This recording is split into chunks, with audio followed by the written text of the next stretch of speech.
Welcome back, everybody, to another episode of the Bad Moon's Orbit. I am, as always, your Mortarch of the Necropolis, Dalton Montgomery.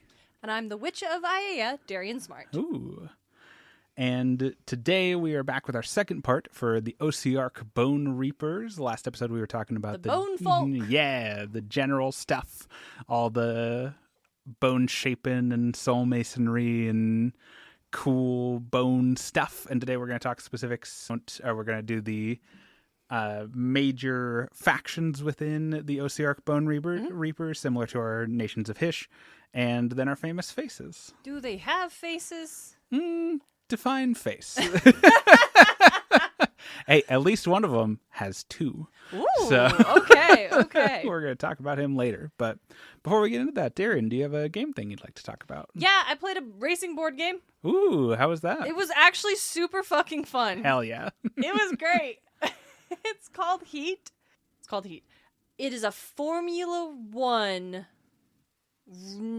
You're essentially, you and your friends are recreating the Formula One 1961 World Grand Prix. Ooh. And you may be thinking, dear listeners, how the hell can you have fun in a board game with the car racing? Because go fast. Isn't go fast the point of the car racing? And yeah, go fast is the point of the car racing. You also have cards. It's a card game. Like, that is the mechanic. You're randomly drawing cards, and you have them in your hand, and those are the cards you're playing to try and go fast.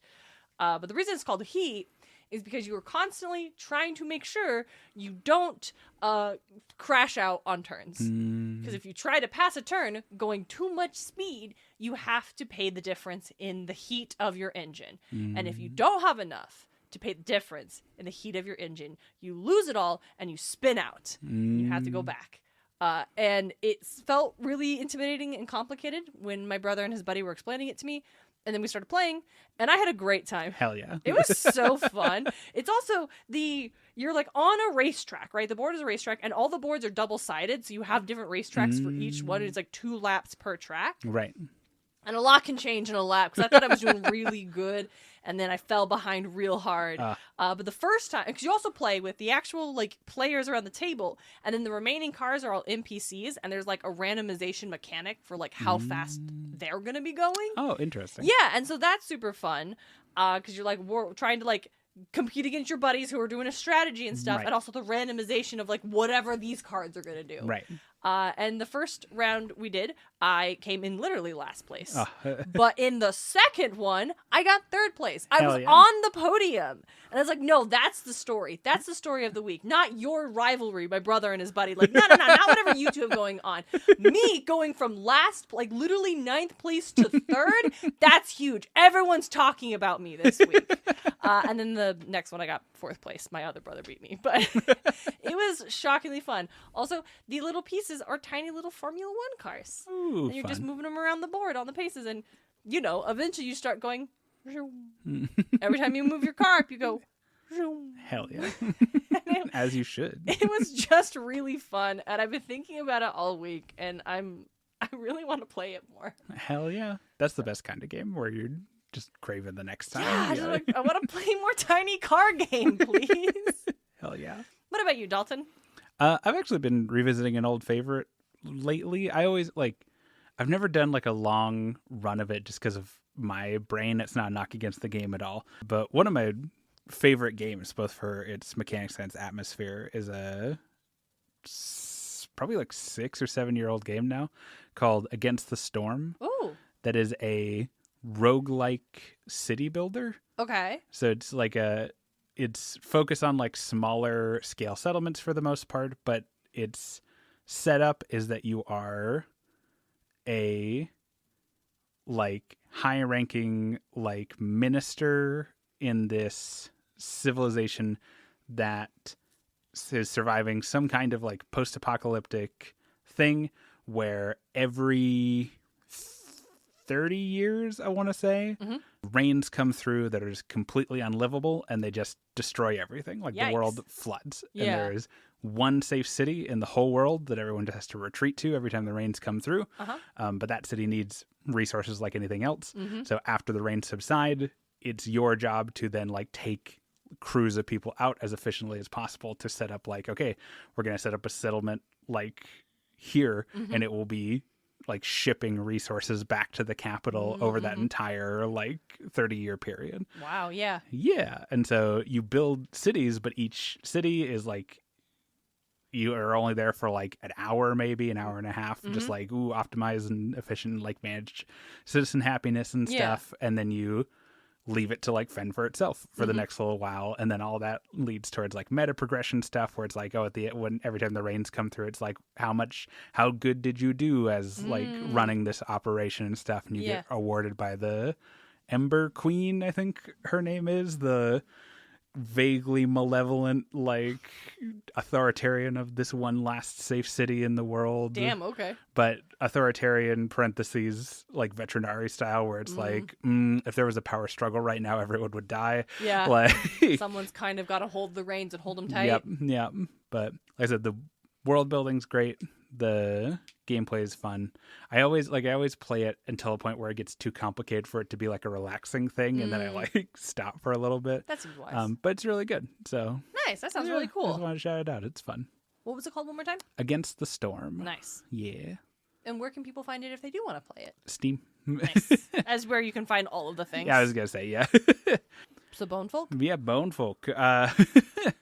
Ossiarch. Let's talk about as with all of the Age of Sigmar factions, I feel like the broad stroke stuff can be really interesting, but the real meat of talking about the factions is where we see differences within the faction, and that's where we get our like sub groups within the faction. Let's go. So with Ossiarch, they are the legions, as opposed to like the nations of Hysh or the like orc clans, right? Here it is legions, because they're still within that like, all Ossiarch are part of Nagash's military. That's not a choice. That's they just have to be. How you they are were created. Built for that. Yes, exactly. And one thing I really like with Ossiarch broadly is that the designers took great care to Ossiarch speak their own language. It's called Ossian, and it is it's part of that kind of like future building thing that they're doing of like, yep, we need to have our own like kind of distinct culture on top of this. Like, we are not going to be the like peoples of Nagash's glorious future still speaking Azurian, right? Like, yeah. I mean, language matters. Yep. And so for each of the 6 legions we're going to talk about today, I'm going to give you their common parlance name that they're known by amongst the realms, and then also their Ossian names that have been provided, which I think is fun. It's a Jellicle Cat situation. Yeah. I think that's neat. So first on the docket is the Mortis Praetorians, or the Catacroy, is their Ossian name. Catacroy's a good sound. I like how it rolls. Yeah. Why they're called the Catacroy will become obvious later. We're going to avoid talking about it for a minute. Okay. But, basically... Hey, I want you to know right now, I'm real scared. Because Catacroy, that just sounds like a fun little made-up fantasy nonsense word. But now it's like, oh, does that have meaning? Am I supposed to understand, like, the root, like, linguistic pieces of this word? I'm real nervous. Thankfully, it's nothing that serious. So the Mortis Praetorians are the personal legion of our big, like, faction head. So Nagash is in charge of the faction broadly, but there is a Mortarch, who we haven't talked about yet, because... But we will. Yep, we're going to talk about him last amongst our famous faces, because he's our Talia Vedra, he's our Teclis and Tyrion, he's the guy in charge of Ossiarch. Yes. And the Mortis Praetorians... This is the moment you've all been waiting for. Yes. And the Mortis Praetorians are his personal legion, like, and all that entails. So what does that mean for the Mortis Praetorians? It means that they are, and in fact have to be, the like prototypical example of what Ossiarch should be, right? Mortis Praetorians have the perfect shield walls. They have the perfect sword technique. They are always in exact formation. They never are late to engagements. They are never like missing critical like armament or failing to do key maneuvers. They are just held to a standard of absolute perfection at all times. That kind of strict adherence to like form and function, like what they're supposed to be, extends into their organization. The Mortis Praetorians are also called the 10,000 cohorts. That's pretty tight. Yeah, because there's always 10,000 cohorts. Never more, never less. That is what the guy in charge of them has decided is the correct number of like military. Number. Yes. Everything is about like doing it right with the Mortis Praetorians within the image that he has set for the Legion. Yeah. The big, like, quote unquote secret sauce of the Mortis Praetorians is, I wrote this super weird in my notes, is dead generals. What? So each of the big cohorts, so there's always 10,000 cohorts, but of those, probably like 100 of them are like the absolute top of the top. They're the ones who are you're sending to your most critical engagements, right? Each of the big name cohorts, when how do I say this? There are a bunch of generals who served with the guy who is the head of the Ossiarchs in life, who in death, each of the top level cohorts, every single individual Ossiarch in that cohort has one of those generals split across all members of the cohort. Okay, yeah, that makes sense. Yeah, so it's the soul alchemy thing, but not even on the like very granular level of, okay, we need this person's focus and this person's like adeptness for like sword play and whatnot, but literally just like in addition to all that other stuff, by absolute order of the Mortarch of the Necropolis, which is our like faction leader guy, this cohort also has the soul of Jakar the Wise. Jakar the Wise. Who is that? Don't know. Cool. That's all we know about them. Okay, They are dead now and their soul is split across the cohort. I was concerned that I was a character I was supposed to know already. Nope. The Serpentine Column of Zandia is governed by the ancient soul of Zuzanda of the Weaving Blade. Ooh, yeah. That's fucking cool. Right? That is, like I said, that is all we know about them. Is that they were super impressive generals in life, and so their eternal reward is being having their cracked soul across ripped a bunch of people, so that each of them has that like supernatural connection to one another and can operate more effectively as a cohort. Okay, I hadn't considered that aspect of like sharing pieces of what was once one soul would build a connection between the bone folk. Yeah, it's interesting. It's very much on the level of like siblingness more than it's not like a hive mind thing. Yes, it's not like a hive mind thing. It's more just if forced to make a snap decision in a certain situation, most of the cohort would probably make the same one. Okay. Yeah. Again, it's not every cohort just because there's not enough impressive generals for all 10,000 of them, but the real top level cream of the crop ones, the ones that the Mortarch of the Necropolis is bringing with him personally. Okay. But that's Mortis Praetorians. Their main thing is to be the ideal baseline legion. Like these are the ones you point to when you go, that's what Ossiarch are capable of. Shining example, legion. Okay. Yeah. Our next one is very cool, very fun. Why are they called what they're called? Ketacroy. Yeah. It is the I'm playing coy with it because it's going to be a reveal. Oh, but okay. It's part of their no. I'll wait. It's fine. I'll give you. It's related to the Mortarch of the Necropolis. Oh. Yeah. Okay. Yes. The rest of these are going to be very much more straightforward. Okay. This is one of my favorites. The Petrifex Elite. Okay. Or the Archaeosians. Okay. Archaeosians. Arch firstbone? Bone power.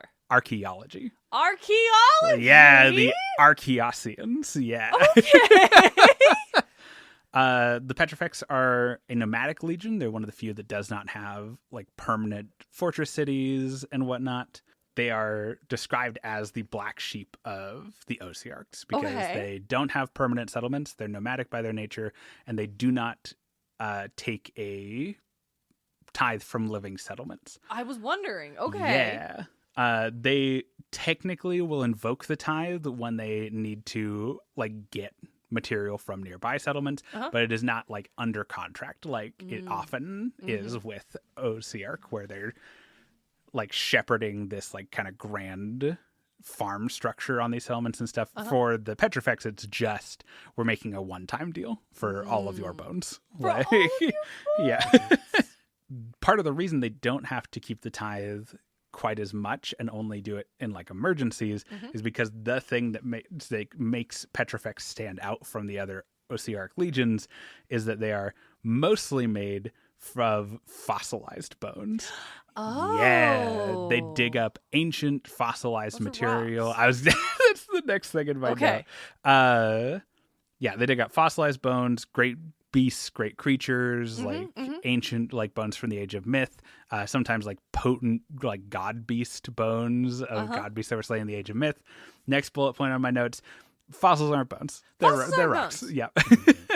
Fossils are rocks. That's the whole thing. But it's magic. Like, I guess, yeah, I'm fine with being... Okay, here's the thing. Rock bone has to be stronger and tougher than bone. Yes. Everyone should be made of rock bone. If you are able to... Again, I'm not mad. Because it's magic, and that's fine. But if the magic work on the rock bone, then stop doing the bone and just do the rock bone. I know you probably need... There's way more bone is easily accepted. I'm going to stop everything I'm saying now. I hated that. I heard it as I said it.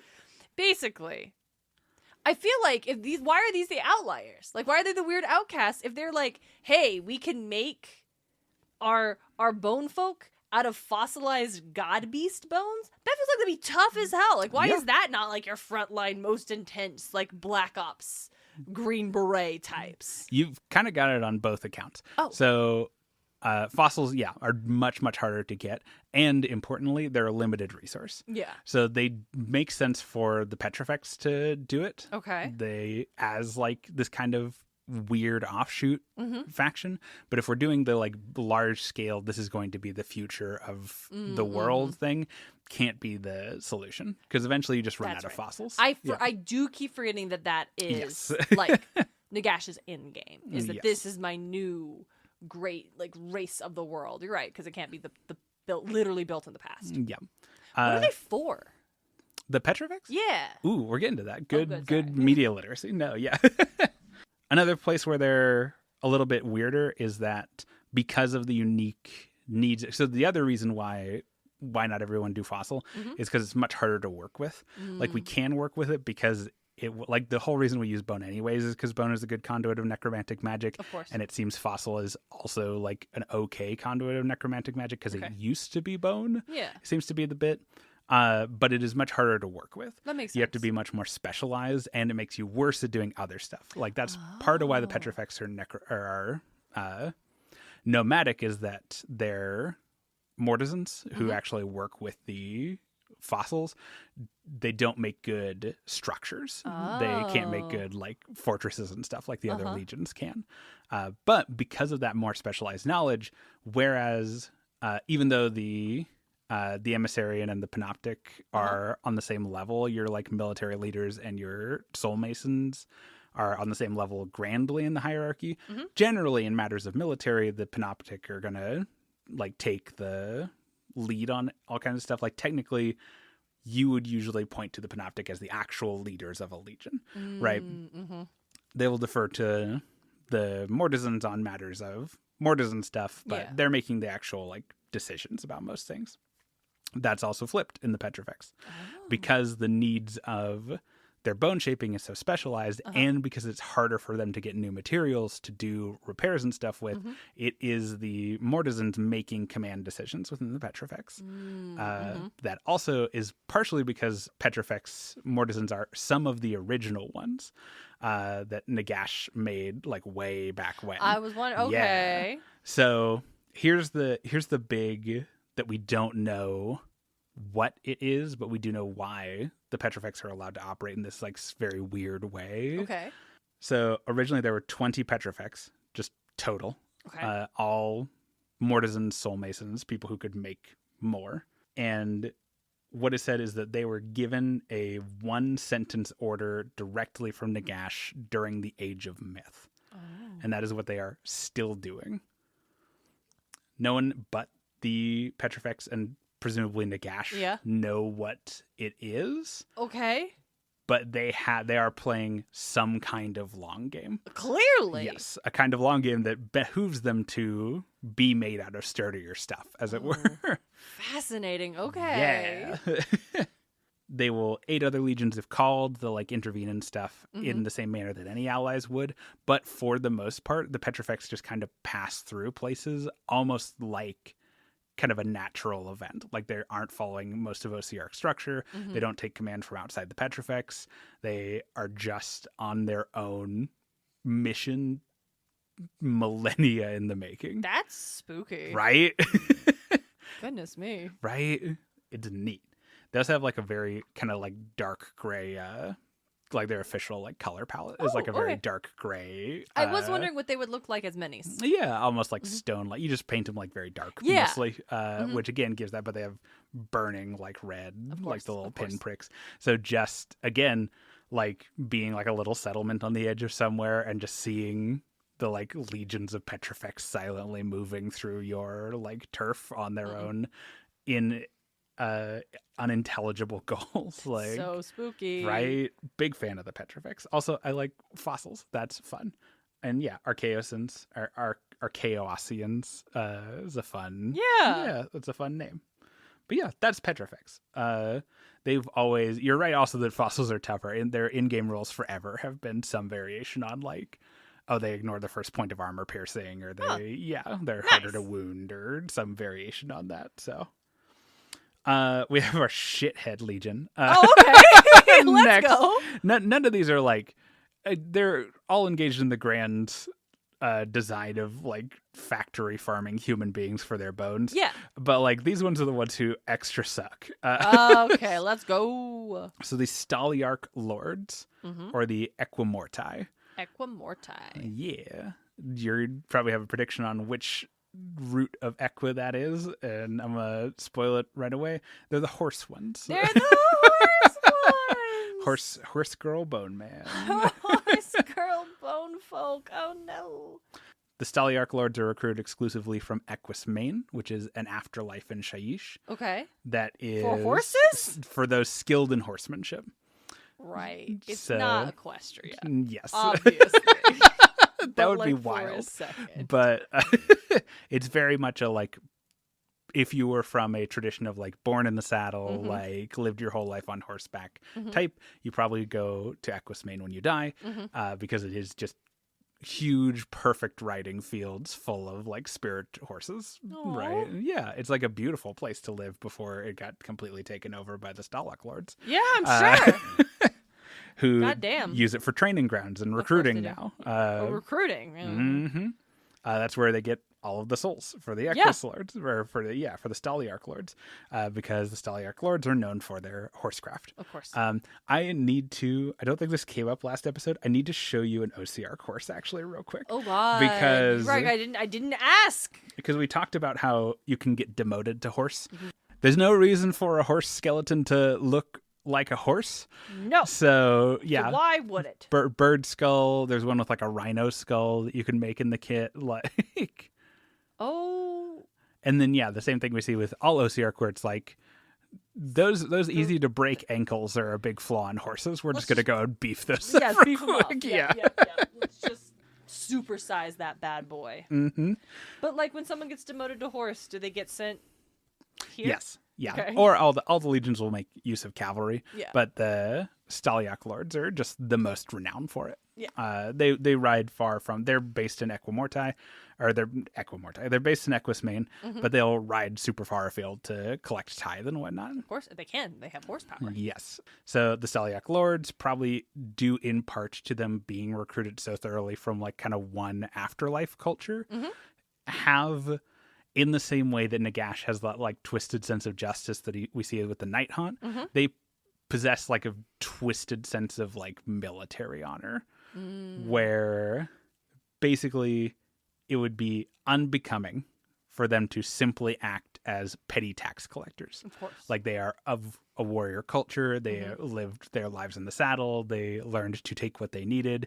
It like none of them want to just do the tithe. So they're just raiding? Kind of. Okay. Well, that's the other thing, is because it would be unjust to just go around raiding stuff.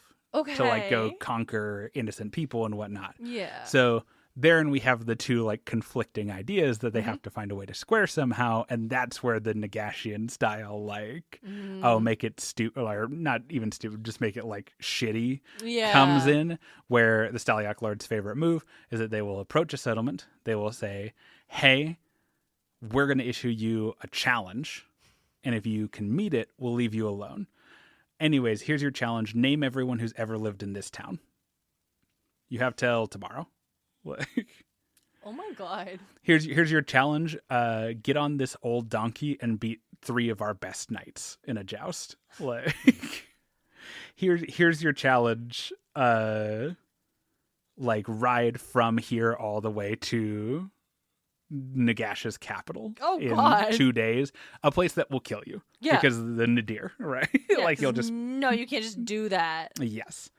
And so that's how they square it in their minds, right? In They their gave you a fighting chance. yes, exactly. That's exactly what it is. In their minds, like, we gave them an opportunity and they failed, and so now it is just for us to burn this city to the ground and take whatever we need for the tithe, right? My god. Yep. Like I said, they're the extra shitty ones. Though it is, you don't have to give them any credit, but at the bare minimum, in the rare case that someone does win one of their challenges, they do leave them alone. All right. Well, we appreciate them being like true to their word. Yeah. There are a couple of like weird settlements within the like Equismane heartlands that won a challenge early on before the Stalliarch Lords were good at making them impossible. And now they just won't touch. Yeah. So there's just like guys living here in the middle of horse hell. Like, Horse hell. That's wild. right? So that's their like I said, the kind of twisted, they're Nagash's own like knights, Yeah. right? Like a European style knight, where it's like, oh, I'm far too important to just do this like petty thing, and so I will make a thing of it. And even though I am unjust because I've put structure around it, that somehow makes it like okay, Yeah. like. But that's the Stalliarch Lords. Let's talk about the Ivory Host. This is another one that I really Ooh, like. Okay. Or the Terra Mortai. Terra Mortai. Yeah. The Ivory Host is our great Gur taming legion. They're the ones who left Shaiish and went and lived on Gur. Hey! Yeah. Their explicit goal is to conquer Gur for Nagash. Of course. Where, What? yep. Sorry. Like, of course their goal is do X for Nagash.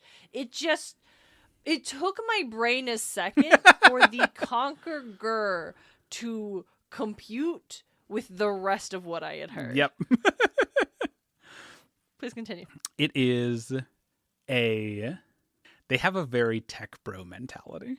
Oh, no! By which I mean they've had an idea, and people have told them it's a bad idea that won't work, and they have done it anyways. They think, well, yeah, no one's done it yet. They're disruptors. It literally is on the level of like, hey, why are we messing around with all these like little human settlements in Shaiish collecting so much bones like at a time from just these little human settlements when there's like a whole plane made out of beasts right over here. But you need human bone. They need human bone, but you know, they're disruptors. Maybe they'll like, we have a huge renewable source of beast bone right over here. Why don't we try working with that? The trees will eat you, man. But those trees have bones. Wait. What do you mean the trees have bones? They're beasts. No, wait, no, but wait, hold on. They're not trees then. There are trees. They're not trees if they have bones. There's also beasts in the same way that the continents are beasts, but That's fine. they're still continents though. Wait, Like, what? yeah. They're not just like a giant turtle situation? No. I know it's not a giant turtle. I'm comparing it. Hold on. Hold on. I took my glasses off, listeners. I have to do that. Okay. What does a tree skeleton look like? Bad. I'm guessing. guessing it looks real bad. But like they have teeth, so the teeth have to anchor in something. That could just be Because the bark. that's how teeth work. Wood. What do you No, they are teeth. They are bone teeth. I thought it was just like the scary trees from Snow White. No. Where it's scary tree, but also it's still all tree, but also it'll chase you. If you cut down one of those trees, there's meat inside. Like, they are beasts. Look what you did. Look at what you did. You told me something so horrifying that the dog is upset. Surprised the dog. I made an upset noise, and he's like immediately like, I must comfort. Something is wrong. You're right, Cash. Something is wrong. There's meat in the trees. We're in the middle of the spooky Ossiarch episode. Still the worst thing in the setting is the trees on Gur. New fucking thing upgraded. Do you want to live where the trees can eat you and are made of meat? And you can eat the trees. You can. Whoa. We can eat the trees. Wait, this is game changer. Oh, how the tables have turned. Now I'm the one who's going to eat the trees. But yeah, so the bone folk will eat the trees. They want the bones. They need the bones. That's the trees. So that's the Ivory Host thing, right? Is they're like, y'all are going to be over here playing in your silly little human settlement sandbox. Meanwhile, we're going to go set up outposts on the realm just like made out of bones. Have you guys seen this? How successful? I mean, obviously they're not going to conquer Gur, right. But like when it comes to like getting bones, like are they doing it? Excellent question. So, right, like totally reasonable approach. Bones everywhere. Bones everywhere. They use plentiful animal and monster bones for their constructs. They also don't collect basically any tithe because there's just nowhere to do it. Yeah. Right? Like there aren't any big human settlements except for Excelsis on Gur, and they're not going to get tithe from Excelsis. Bones from Excelsis. And they make a point of, because for them it's not just we're going to go live in Gur, it's we're going to conquer Gur. We're going to do the thing that all of our brethren are doing, but in this like inhospitable realm of beasts, we are going to be like, we're going to civilize this place. What? Right? And so to that extent, their Legion culture makes a point of being very measured, very artisan, trying to affect a degree of nobility in what they're doing. That is why they are called the Ivory Host. That they polish their bones to make themselves like gleam and like glisten to try and give that like air of prestige. That is not what I expected from the ones that are going to go try to conquer Gur. Right? Absolutely. Like that's a very intended like you would horse folk should be doing this. Right? That's what you would expect, but again, to them it's like a point of pride thing. It's like, no, we're going to go and we're going to take Gur because we are Ossiarch, because we are the perfect creations of Nagash, and we do not have to adapt to this thing. We are just going to drive it under heel. What do they do when they run into the orcs? They fight them. Of course, but like, I guess my actual question is, how do the orcs feel about the bone folk? Oh, more fights. Yeah, hell yeah. Like yeah. Jazz is yeah. hell to fight skeletons? Yeah, they just always know where a fight is. Yeah, they go fight the skeletons. They, as far as we know, orcs tend to like fighting skeletons specifically because they crack when you hit them. Satisfying. Yeah. I was eating like a coconut cookie, but it's like thin layers of pastry all rolled into a tube, and the tube is hollow, so you bite it and it just crack everywhere. I get it. For the same reason that orcs tend to not like fighting chaos warriors, because they have that big thick armor, so you hit them and it just goes clang, and they don't like keel over or anything, and then you gotta hit them again, and it's like, who has the time? Who has the time? Or like fighting zombies or like demons, where it's like you hit them and they just kind of squelch. Yeah, and it's like, that's not satisfying. But we're here for a sensory experience. Yeah.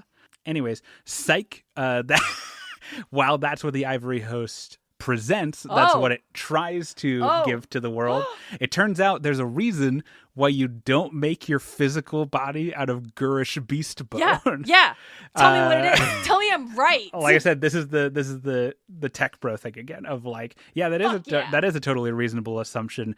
Unfortunately, the world doesn't run off those. It runs off of knowing things. Yeah. And in this case, it runs off of knowing that you can't tame Gur. Like the Ossiarch are just learning the same thing that Excelsis had to learn the hard way, that Archaon had to learn the hard way. Even Archaon had to learn this. Like Archaon has led so many expeditions to try and conquer Gur, and they all fail because when you move an army into Gur, it doesn't treat it like an army; it treats it like a creature, and it gets hunted. Like that's just what the Realm of Beasts does. And so by like that in and of itself is hard enough to like establish permanent outposts on Gur and try and do anything to it. But when you are taking Gur into yourself, literally making yourself out of Gur, like they keep up that like image of like, oh, we're so above it all. We have like they uniquely practice scrimshaw, which is the art of carving like images and stuff into bone. A lot of like Inuit communities do scrimshaw, which is beautiful. It's an absolutely lovely art style. But the Ivory Hostess scrimshaw again is like their kind of artisan thing of like, ooh, we're like putting image onto this like a beastly thing where we're conquering here. We're imposing on it. Yes. Reshaping. Yes. Then the host can keep up that charade for as long as those like physical vessels remain undamaged. Because the second one like bone cracks in part of an ivory host's like construct, the raw like Gurish magic contained within just spills out, and they turn into ravening like lunatic berserkers. Let's fucking go! They just go completely feral because they made themselves out of the bone that makes you feral. So fucking fun. Right? What? That's so cool. It's really good. And it creates such a good contrast with Age of Sigmar likes to do this broadly for the same reason that like the Knights Excelsior, or I think it's the Knights Excelsior, also have just like stark white armor. Part of the reason the Ivory Host has like stark white as their aesthetic is to make blood stand out more when you paint their miniatures, right? Like, because the image of the Ivory Host is that these like literally polished, like white to a shine, like scrimshawed with these beautiful, like artistic designs, just soaked from the elbows up in blood that they have like clawed out of whatever they're fighting. Dropped their weapons and went for it because that's what it does. That's what you did. Where the trees can eat you and are made of meat. Yeah. You gotta eat them first. So that's and that's been going on for like a while. The Ivory Host is just too proud. They keep trying to keep up it's their great like secret is like, no, don't worry. The conquest of Gur is going totally fine. Don't mind this guy over here who's literally like clawing at his cage. Like, it's fine. It's going to be fine. It is fine. Is actively fine. We got it. It's fine. But that's the Ivory Host. Like I said, I like the Ivory Host quite a bit. They're just a fun aesthetic. Let's talk about the Null Myriad. Okay, sorry. The what Myriad? Null. Thank you. Yes. I think I said gnome, and I'm like, I definitely... That's that definitely not what Dalton said in this context, but let's double check. It'd be a very different legion. The Null Myriad. The Null Myriad or the Mortoi Auroris. Mortoi Auroris. Okay. Yeah. The Null Myriad are the first legion.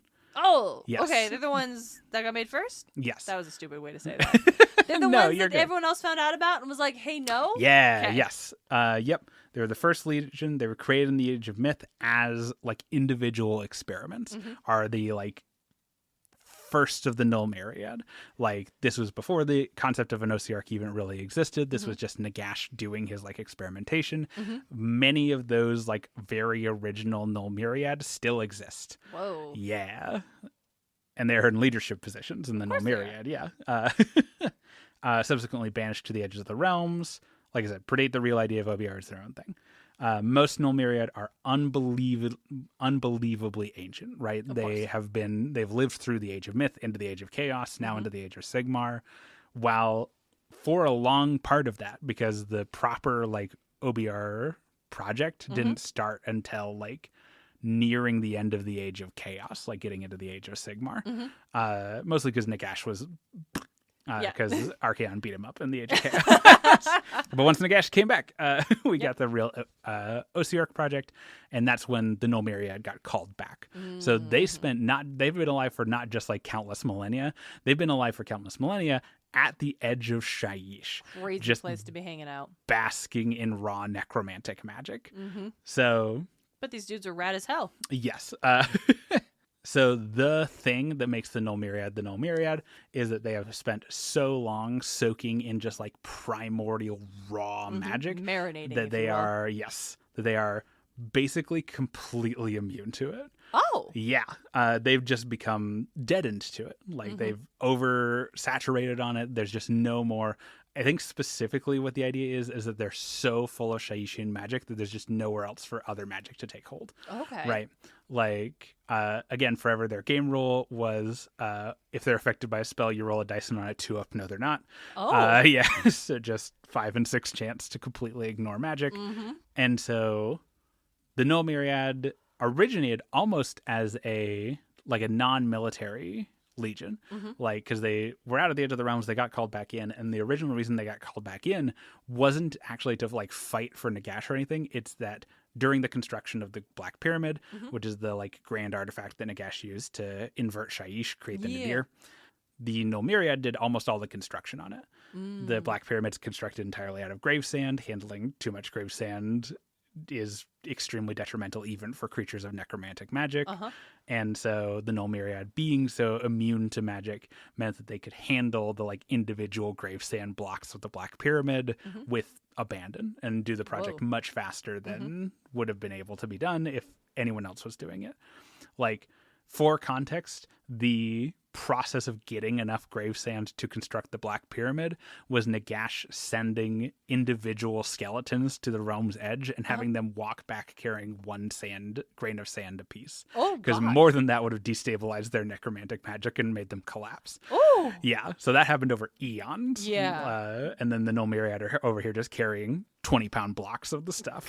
Damn. Yeah.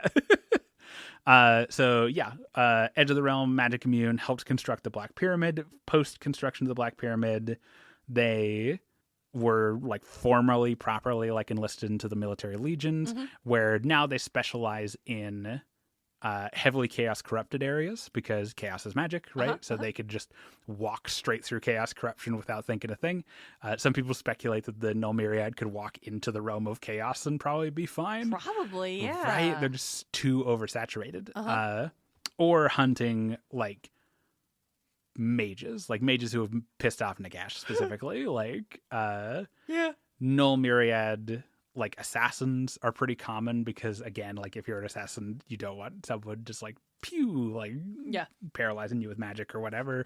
As well as like Null Myriad tend to be known more for their like, it comes from that like almost non-combat origination for their like non-specialists. You see Null Myriad and it's a lot of just like normal guys, right? Because that's what they were beforehand when they were using hammers to build the pyramid.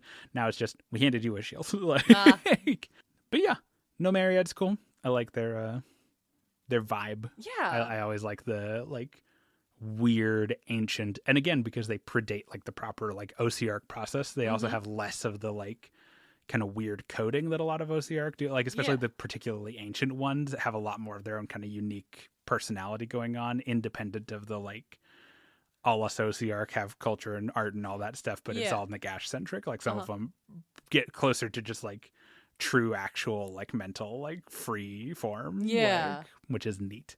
Like that's super interesting. Right? Big fan. We got any books where these guys are a character? Oh, I'm sure. I have not read them. Okay. It just feels like interacting with one of these dudes would be fascinating, and like getting into this like one of these specific Ossiarchs like mindset in compared to like the ones that came so much later. Yes. Especially in that like ability to perhaps have interests outside of Nagash. Yes. Like It's going to be very isolating. Yeah, right? Yeah. You maybe don't want anyone to know about that. Right? But that's Numeria. Like I said, they're really neat, but they don't have like a ton going on. Yeah. I like pointing out Mortoi Aurorus is Aurorus because like edge. Like they spent so 'cause much they're on time the out at the edge. out of the edge of Edge of death. the and then our last major legions. Oh, I got to pull the bummer klaxon. Oh no. Can we get a bummer klaxon? No, because I've done the edit. And I won't be doing that. Our last major legion are the Crematorians. Okay. Or the Ignimortoi. Crematorians are the Wrath of Nagash incarnate. Okay. Crematorians are not tasked with any grand design or greater purpose. Crematorians are a sick joke played by Nagash on the people he aligns them against and the Crematorians themselves. Oh. Crematorians are made from the pieces of souls of people that Nagash does not like. Oh. And they are infused with Shaiishi and Black Flame that makes them explode. Oh God. After about a week. So not very long at all. Nope. They are made to swamp like cities and then die. At which point they will explode into Shaiishi and Black Flame, raise the whole city to the ground. Yeah. That imbuement is not in their bodies. It is in their souls. Oh, you can't get it out. Nope. And a crematorian, like once they go up, they are done. Yep. Crematorians are the end result of the entire like delicate, hard process of soul masonry to create a new Ossiarch, only for it to irrevocably die within the week just to spite someone else. That's awful. Uh-huh. Oh my gosh. Not only that, but because it's like Shaiishi and Black Magic, or Shaiishi and Dark Flame, because it's like Shaiishian in nature, it only destroys the crematorian's soul. Their bones are then collected to make more crematorians with. Oh, more crematorians with, you said. It's so like the crematorians are the absolute pinnacle of like, it's like Nagash read somewhere that the consequence of war is that it often makes full realized people into nothing more than weapons to be leveraged against an enemy who doesn't deserve it, and took that as like great advice. Yeah, absolutely. What a solid recommendation. Absolutely. In the same way that a lot of people tend to point to Stormcast like losing their memories as they reforge as like comparable to the way in which like war takes the like humanity of combatants, and like a very direct comparison in that kind of thing. Crematorians feel like the same way, the like callous use of individual for strategic gain, for strategic goal, just heightened by the fact that Nagash sucks ass and he's doing it on purpose. Like crazy. Like it's this not character, I swear. It's not even, like I said, it's not even efficient. Like if Nagash wanted to, he could get the like Mortis Praetorians together and they could go siege the city and get the same result without losing anybody. He does it on purpose. The waste, sucks. yes, the waste is the point. The dehumanization is the point. Every other Ossiarch Legion knows of the crematorians, and they know what that means. Like, damn.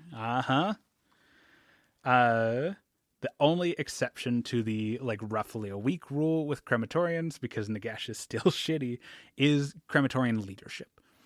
So that is not to say that crematorian leadership does not have like Shaiishi and Black Flame in their souls. Yeah. It's just that they have a lesser amount. So they'll explode in 200 years. What the fuck? So still long enough that it is beneficial that they are like around to make leadership and command decisions. Yeah. But still short enough, especially on the grand timeline of like the undead, to give them that same like anxious fear of what is coming for them. Right. Like, because that is the point. It is punishment. I have written in my notes, crematorians are where strategy goes home. They are not Yeah. deployed well. They are not like, because their only goal is to get to a place and die. And that, like I said, There's so many more resources at hand to get the outcome without this Yes. nonsense. Without Yes. these resources being used in such a way. yes, it is spectacle. It is Nagash, like, showing what happens both to people living and dead who displease him. It is him displaying how much resource he has available to him, that he can just send people in literally to die for no reason to accomplish his goals. And it is, like I said, it's the crematorians are usually reserved for cities who have tried to, like, resist the tithe or have in some other way slighted Nagash. It is, your city does not get to be a strategy piece anymore. It is going up in flames because I can. Slighted Nagash as in regularly saying you wish somebody would hit him in the face with a fucking hammer. Goals. Goals. Be someone Nagash hates so much that in your afterlife you become a crematorium. It's a horrible way to go, Oh, yeah. but, like, be ungovernable.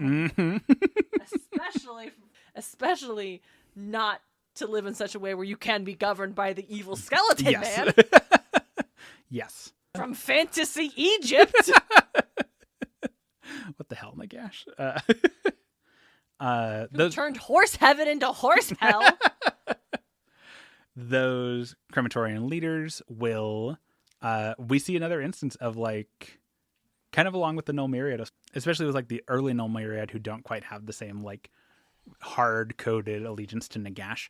We see in some of the crematorians something a little bit similar, where their own, like, crematorian leadership will often still try and direct, like, their fellow crematorians to spare, like, repositories of knowledge, like libraries and, like, records and stuff, not out of any benevolence, but because they are trying to find a way to cure, like, the black flame within them. And that's still, like, self-interest on the level of, like, the individual. Those, like, longer lived leadership crematorians want to save themselves, but if they could figure out a way to do it, they'd probably do it to the rest of their legion. Yeah, right? They'd probably just save everyone. Yeah. Like, because that's the real, like I said, got a bunch of fucking skeleton bone folk who aren't dead, like, entirely loyal to Nagash. That's game changer right there. Yes.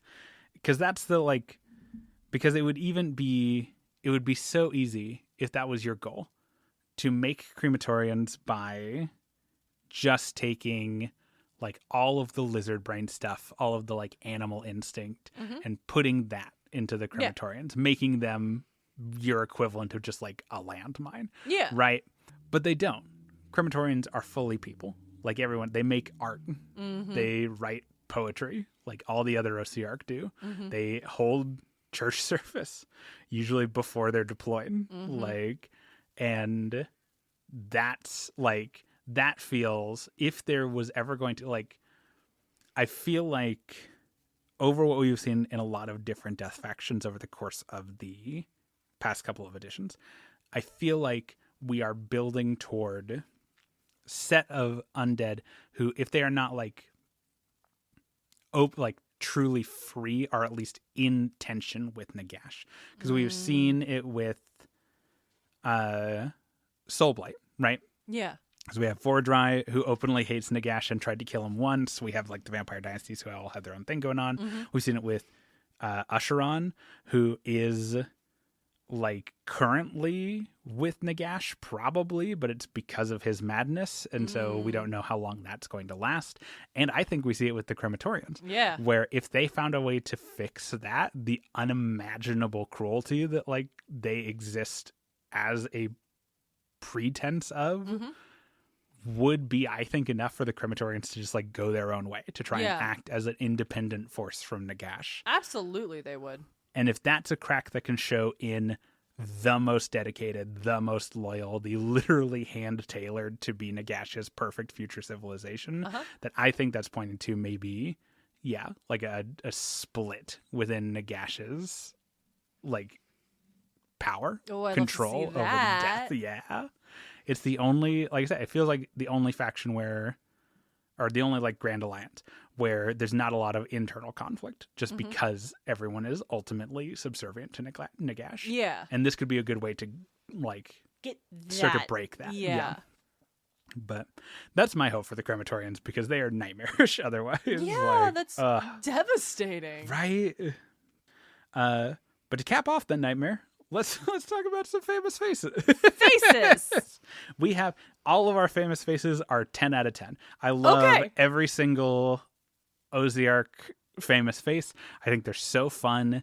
And we're going to go in order from like least to most fun in my opinion, though again all of these are great. So our first famous face is Archcavalos Xantos. I love names that have a Z in them. Right. But is it actually an X? Nope, it's a Z. Good. Yep, good. We got it. Thank God. Okay. Archcavalos Xantos, I'm going to hand you the book so you can look at him. He's on a haunt. Whoa, I knew it. I knew he would be riding a spooky-ass skeleton horse. Yeah. Archcavalos Xantos is a complete soul. He is not made through the normal Ossiarch process. He just is the person he was in life. That feels not allowed. There's a couple, and they're all, like, big names. Like, why did that happen? Because he was, like, Taylor selected for the Ossiarch program, basically. Ossiarch program. Yeah. Okay. Archcavalos Xantos, complete soul. He was a combination mortician. Oh man, I just realized there's a D in his name where a D should not be. There it is. There's that Aegis Sigmar naming bullshit that pisses me off. It's been a long time since I've looked at a name in this whole game and gotten mad. What is an N and a D and a T doing next to each other? I'm furious. Xantos. Xantos. I'm livid. So in life, also Xantos is his real name. They didn't even give him a new moniker? No. We're going to get a couple of these. That's just their real name. That seems like a crazy thing for Nagash to do when he's trying to tailor make the most loyal and dedicated like future civilization. I think this is a weird expression because Xantos wasn't picked by Nagash to be an Ossiarch. He was picked by our big like faction leader guy. Okay. I think this is a rare expression of like stuff not quite aligning between the two of them. Interesting. Where this guy was picked specifically for his like skills from life and for his like convictions, right? And so on a human level, it makes sense to not do the Ossiarch thing to him. Yeah. Even though Nagash wouldn't care. Nagash would just do the Ossiarch thing to him because he'll be better that way. Would be Nagash's by Nagash. stance. I'm surprised. It's like, okay, he's like, oh yeah, he's mostly so good, but you don't want to like scrape anything off and add anything extra, right? No, just the whole thing. Just apparently, whole cloth. Okay. So in life, Xantos was a mortician and an assassin. Oh, neat. Yeah. He was defined by his weird fascination and reverence for death. His calling card as an assassin was to do his assassinations in such a way that he would have time to do all the proper funerary stuff afterwards. Yeah. That's a lunatic. Yep. So you go to check on the like prince heir apparent to the crown and you open the door to his chamber and he is laid out with his like funerary roses and has been like embalmed and like that's insane. That's viable. Yeah. Oh yeah. He's crazy. He's got serial kill. Like I said, it always calls it like a fascination and reverence for death. He's got serial killer that's stuff serial going killer energy right there. For Holy shit. sure. So that was his life. He just did that for a long time, and then eventually he died. And then eventually he died. Yep. As will we all. Yep. He lived like during the Age of Myth, so he was alive kind of before living people in Shaiish was like a particularly common thing. Okay. And he really liked being dead. He liked the afterlife. He was already like fascinated with death. He had a reverence for it, and everything was like calm and peaceful, and stuff didn't change. He was just thriving. He was in his lane now. Thriving. He didn't have to enforce order upon the world like he was doing when he was alive with his like crazy murders that he then was compelled to like do all the correct stuff for. Now, real quick on the correct stuff. Was it like by his like standards of like death ritual, or like if he was axing someone outside of his own culture, would he then adhere to like their death ritual? I don't think we have a 100% for that, but I would bet it's the latter. It's got to be the latter, right? I think that's who right? I just think that's who he is. Because that's the crazier absolutely. option. Obviously, he's going to go with that. Like, he's a trained mortician. Like, he also did just like funerary services as his day job. So like, he probably would have come into contact with like a lot of different cultures as part of that. And he probably looked it up before he did the mission. Yeah, absolutely. No doubt. That is exactly the kind of psychopath that Xanatos is. So yes, loved the afterlife. No mess, no wild disorder, no having to clean up after like stuff happened. Just quiet and morbid forever. Okay. And then once like the age of myth passed, the age of chaos starts to see more mortals inhabiting Shyish because Archaon busts in. And then like following that into the age of Sigmar, we have to reclaim all the realms. So yeah, once mortals start to become more common in Shyish, Xanatos just starts leading basically like war parties against them. He gets his fellow spirits together and just goes and like fights mortals to try and drive them out of Shyish. In his mind, he's doing like the same thing he did in life, basically, where he's using violence to create his better like version of this place again, right? To impose his like own weird order on it. Yeah.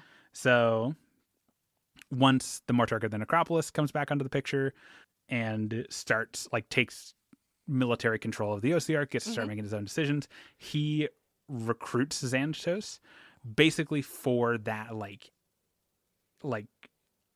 his skills as assassin and his like instinct for fighting the living, basically, where it's like, okay, you share in our like master's grand plan of like a world ruled by death, and I can count on you to do that. And I don't need you to be like a great military strategist. I can just put a weapon in your hand and be confident that you're doing the thing that furthers our goal.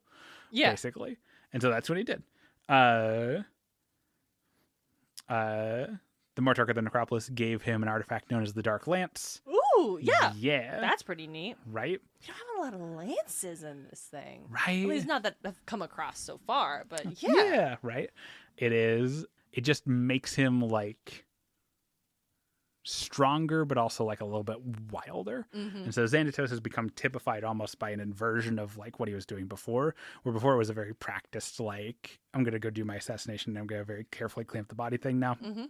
He's become so overtaken by this like desire now that he's almost become the thing that he doesn't like, where it's no longer that very quiet, peaceful, like, I'm going to do this all the right way. Now it is just like annihilation campaigns that he runs across Shyish.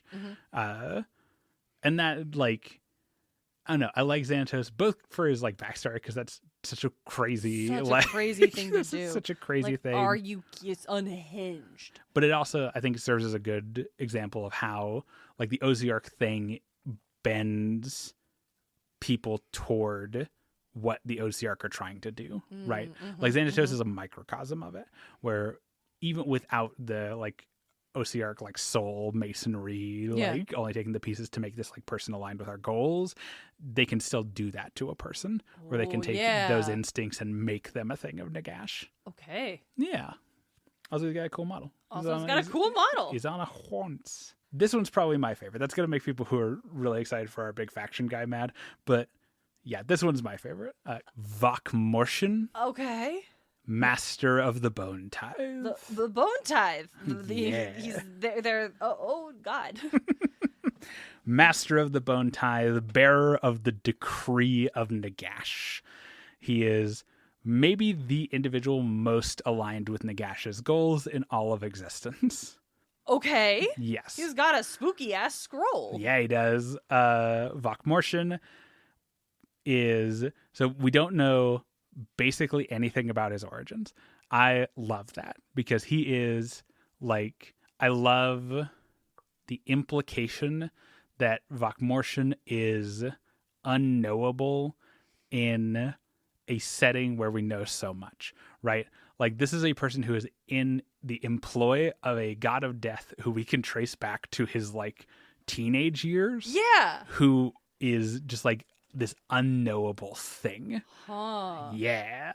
Theories about Vakmortian range from him being the very first Ossiarch, like capital, like original Ossiarch, who is carved from pieces of Nagash's own body. Oh.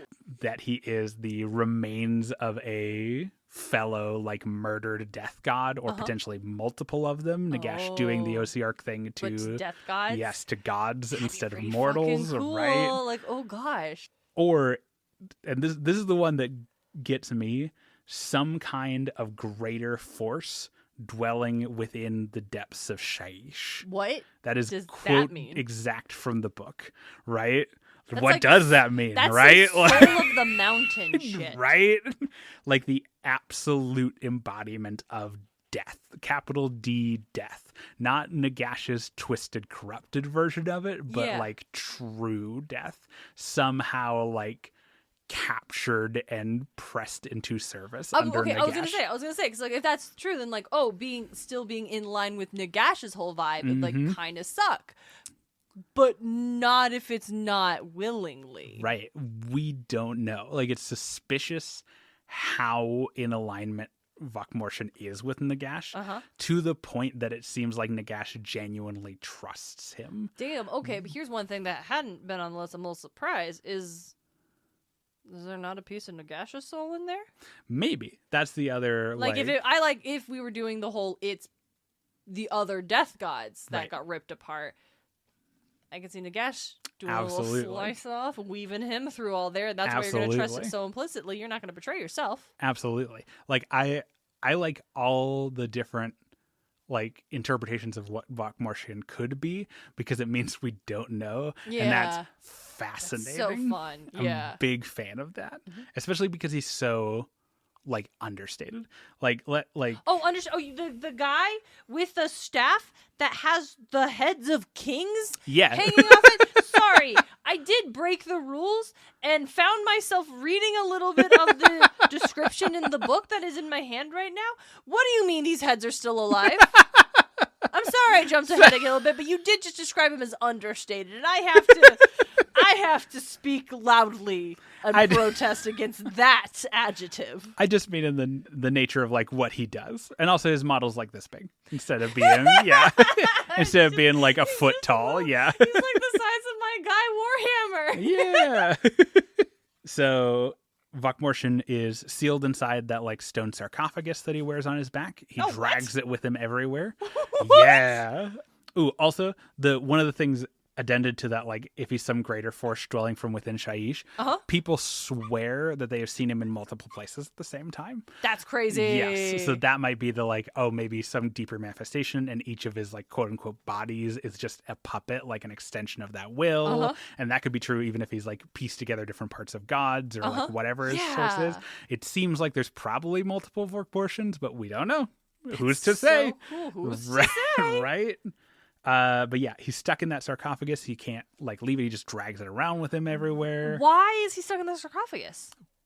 We have no idea. See, that makes me think it's like the unknown entity type vibe, and it's like the only thing that's actually keeping this thing in check is why else would you trap your dude in a big fuck off star? Other people get like horses. Yep. Or like robo-mechs, bone mechs. Yeah. This guy's gonna drag a sarcophagus around? That's crazy. Right. He's so different from other Ossiarch. Like he's got that, like he's got a weird look to him. Like he doesn't properly have a face, really. Yeah. He's got that kind of weird, like, horse head. I kind of want to like zoom in, but it's the book, so obviously that's a goofy impulse. Like I said, like you said, he's dragging a sarcophagus everywhere, where every other Ossiarch is like efficient. Also, I'll point out now, it's literally the voice of death is what his name means. It's Vok like vocabulary, right? And then Mordian, Mort. All right, that's pretty rad. Right. Also where we get Vox, V-O-A-X, or V-O-X. It's just, Vox is like the original Latin that we then Vok to vocabulary, or anglicized. Shit, I had no idea. Yep. Vox's name from Hazbin Hotel comes from? Vox Populi is a Latin term that means the voice of the people.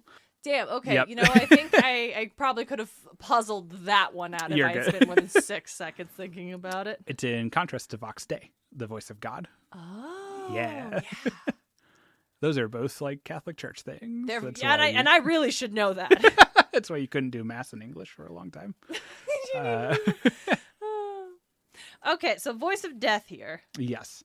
Like I said, hauls that sarcophagus around everywhere, and he acts as Nagash's ambassador to the living. He just rolls up and says, "We want your bones." Pretty much, but more cunning than that.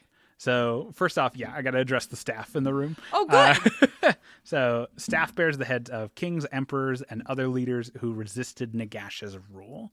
It is basically the, like, you betrayed us or you didn't submit willingly, and so now your heads hang from Vokmorshin's staff, where he uses necromantic magic to keep them alive, to scream their misfortunes, specifically. That's the part that had me being like, what the fuck do you mean understated, my friend? Fair enough. One thing for a scary bone fella to have heads on the staff, that seemed pretty par for the course. Yes. But when I saw they're still living, actually what it said, they live still, in a manner of speaking. The rasped mutterings and wails of regret are a harrowing warning to others who defy the will of the great necromancer. Yes. They fly now? They live still? Are you kidding me? Not only do they, like, scream their misfortune as a warning, but people see them whisper to Vokmorshin, which would be no, right? That's the, like, is he some kind of, like, crazy otherworldly entity? Because if he's just animating them with normal necromancy, what could they possibly have to say to him? Yeah. Right? Like, they wouldn't know anything that he doesn't know, but he seems to take their advice. Oh, that's so spooky. What? That's some, like, next level, like, power that he is exhibiting. Despite their, like, the crazy factor, the staff is not the, like, scariest part of Vokmorshin. Of course it's not. I'm gonna put you to the scrolls, because there's a lot of scrolls. Oh, there are. Does he have one in his teeth? Or Yep. Oh shit. Okay. Yes. So Vokmorshin carries just a wealth of scrolls with him everywhere. The vast majority of them are contracts. Oh. Ancient arcane contracts, usually made with, like, kings and emperors and, like, leaders long dead in the lands of Shyish that still hold some manner of weight. Vokmorshin loves nothing more than showing up to an entrenched city or some kind of army or military force and invoking a contract made millennia ago that still binds this leader's bloodline and winning that war in that moment. Like, just per Article CA here, you actually lose.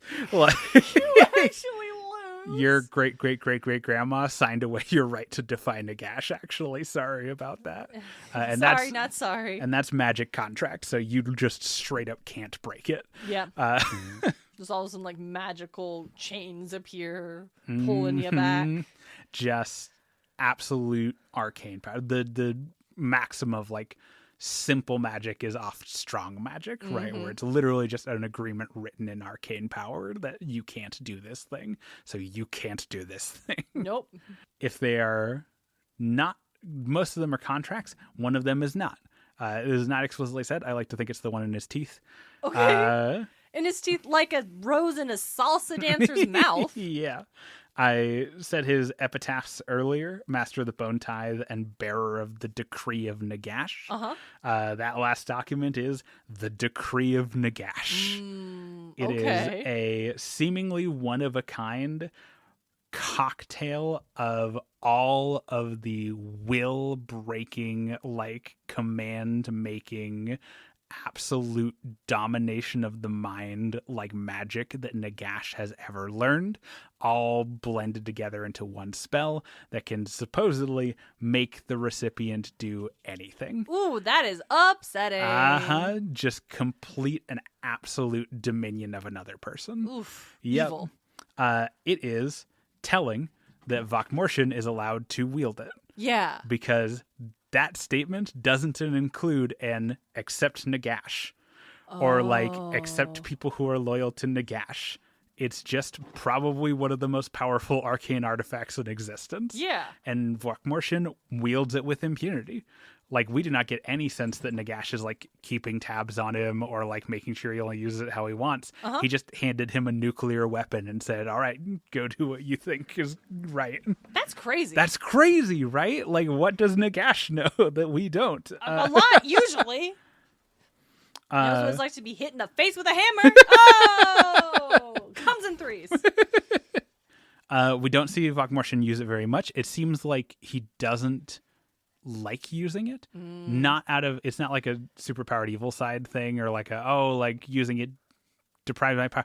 It seems like he thinks he's too good for it. Right, like I would too. Absolutely. Like, you just have this like instant win card. Yes. Like, that's not that doesn't prove anything, especially if he's like cunning. Yes. Right? He enjoys the game. Exactly. Like, you want a true player doesn't want an instant win. No. Right? They want to prove they beat you. Yes. Because they were better than you. Yes. Not because they had a magic thing you just don't have. Yes. Speaking to that like mindset, we have some more. So that's like Vokmortian's like kit, basically. Like that's his like what he's capable of. We have some more like mental stuff here that I think this is a great segue off of what you just said. Vokmortian is an avid player of King's Game, the version of chess that the Ossiarch invented. But he's an avid player of King's Game, but he exclusively plays like kind of weird out there strategies. Because again, it wouldn't be like a challenge for him to win normally. Yeah. So he has to do like a zany thing and then still beat you because that's where he's at, right? Though I will note, because it's super funny, that the book said he's not a very good King's Game player. Like on the grand level, like if he was in like a tournament, he probably wouldn't place very good. Okay. Like he can beat basically anyone. Yeah. But amongst the Ossiarch who invented the game and is like one of their only forms of recreation, he's probably not like top 10. He's like mid-tier. Yeah. Like upper probably, but like not. Like you said, he's not going to make it on the podium. Yes, absolutely. And so that's part of what lets him do that. Like he'll play against people and he knows he has the leeway to do like zany strategy. Whereas in real chess, zany strategy just means you lose most of the time. Right? But I think that's fun. So I forgot about the bone chest. Yeah. His other that like the book says he has 2 hobbies outside of his like official duties. One is like playing King's Game weird, and the other one is, and this is I think another point in the like he's some ineffable like entity. His other hobby is he collects timepieces. That's weird. Hey, that's a weird thing for you to do, buddy. What a vibe. He has like every culture that produces their own, like he's got sundials and clocks and like water clocks, and he has an entire like flower garden that he had torn up from where it was originally planted and moved to his personal chambers. Yeah. I'm trying to figure out how he's keeping the flowers alive. Probably necromancy, if we're being real. Undead flowers. Anytime he makes an agreement with a settlement over like tithe amount or like negotiations or treaties or whatever, he includes an exchange of timepieces in the contract where they just have to, they just have to give him some of their clocks. And if he is forced to like be out of battle, he gives strict orders that any like clockmaker shops or anything of the sort be preserved so that he can personally acquire all of the timepieces in the city. That's hourglasses. So weird. Yeah. Yep. That's really weird. Like it's a fun, like weird personality trait to give a character, but it's exceptionally weird to give this character. Yes. He also it's literally noted has like you described it earlier, a nuclear bomb of will breaking magic in his pocket. Yes. As the last point on that, it's noted that whenever he's on campaign, like whenever he has to be away from his like permanent residence at the Black Pyramid in the Nadir, his like temporary chambers always have at least one timepiece on display. Like it seems like he just always wants one near him. That's weird. So here's my fringe. Yes. If we're going with the like he's some kind of ineffable, he's greater than. Like he's this unknown entity that's deeper into Shaiish than anything we've seen so far, and he is some kind of extension of that. I think, what if he is like an incarnation of time? Yeah. Because death, like amethyst magic on the whole is finality. Time makes finality of everything. Like the endless march of time comes for us all. Absolutely. The arrow of time neither stands still nor reverses. And that would explain why people see multiple Vokmortians. Is it's not that he has multiple bodies that he's puppeting. He just is in multiple places at the same time. Yeah. Because he can, because he's some kind of incarnation of time. That's why he's so obsessed with clocks. Just anything to like, it's almost like an admiration thing. Yeah, the idea of trying to tame. Yeah, or Time even almost, just or- because what does a clock do is it measures time. Yeah. And so if he is an incarnation of time, it's almost a self-aggrandizing thing of like, look at all the little ways in which they've imperfectly like looked at what I am. Yeah. Like it's almost what like they had to do collecting to mimic a fraction of our fancy power. mirrors. Yeah, absolutely. And I think that would buy why he and Nagash are either both aligned or seem so aligned, is that if he is some kind of incarnation of time, he probably doesn't have like goals. Yeah, he's just kind of literally along for the ride. Yeah. What does it matter to him? Yeah. It characterizes his like almost playful attitude towards the like, ooh, here's a contract I've kept for millennia. Yeah. A thing that is nothing to me. Yeah. Like that I'm using to win a game in this moment. Like, isn't that fun? Like it characterizes him like, because he has to, his official duty is that he has to collect the tithe. Yeah. He has to make sure he keeps a personal record of every single bone collected as part of the tithe. Sure, man. Yep. Not like personally, but like, okay, like just collating all the records. we and stuff. have Yeah. 2 femur bones Yeah, edition. yeah. Okay, not He like, gets and it the- belonged to Old Man Jenkins. No, he gets the reports from the field. He collates all that. He knows how many bones are in. Okay, Like, we just yeah. have the amount of bones. Yes, He is yes. the bone accountant. Yes, he's the master of the tithe. And so beyond that official duty, he gets to act with nearly complete autonomy. Like he can just kind of go and do whatever he wants. And sometimes that means like making new contracts that he's going to leverage against someone 200 years from now. Sometimes that means just hanging out and playing chess. Like, again, he's got such a detached, like dispassionate, like view towards everything. Yeah. That makes it feel more like he's not necessarily like aligned with Nagash's grand plan. He just doesn't mind. Yeah, this is where he's at right now. Yeah.